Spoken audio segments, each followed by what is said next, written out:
श्री स्वामी समर्थ. सर्व आत्म्यांना माझा नमस्कार. आपण नेहमी आपल्या आईवर विश्वास ठेवून आपलं आयुष्य व्यतीत करावं. कितीही कसेही कठीण प्रसंग आपल्या आयुष्यात आले किंवा आपल्यावर ओढवले तरीसुद्धा आपण हार मानू नये. आई आपल्यासोबत नेहमी असते. फक्त संयम ठेवून आपण पुढे चालत राहणं गरजेचं आहे. हो, कधीकधी असे प्रसंग येतात की आपण हार मानतो किंवा ते प्रसंग इतके भयानक असतात की आपण सहन देखील करू शकत नाही. पण तीच खरी आपली परीक्षा असते. थोडा संयम ठेवून, आईवर विश्वास ठेवून 2 पावलं पुढे चालावी, की आई आपल्याला तिचा हात देतेच.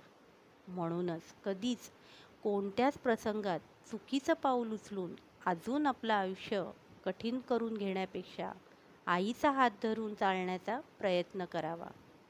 आईच्या नामात मन रमवावं, नामस्मरण करावं. ह्याने आपल्याला बळ मिळतंच व आपण सकारात्मक ऊर्जेमध्ये प्रवेश करण्यास सुरुवात करतो. ह्या ऊर्जेमुळे आपण स्वतःला सावरायला शिकतो. मग सहसा आपल्याला कशाचीच भीती किंवा कोणाची गरज भासत नाही. एकदा का आपण आईचा हात धरला की आयुष्याचे मार्ग सोपे होतात. तसंच पुढची वाट देखील मोकळी व्हायला सुरुवात होते. आईच्या नामाने आपलं पूर्ण आयुष्य बदलून जातं. म्हणूनच कोणावर विश्वास ठेवण्यापेक्षा आईवर विश्वास ठेवा. मग कसलीच चिंता भासणार नाही. कायम लक्षात ठेवा, आईच आहे जी आपल्या आयुष्यात सुख समाधान प्राप्त करून देऊ शकते. आपला हात आयुष्यभर धरून ठेवते. श्री स्वामी समर्थ.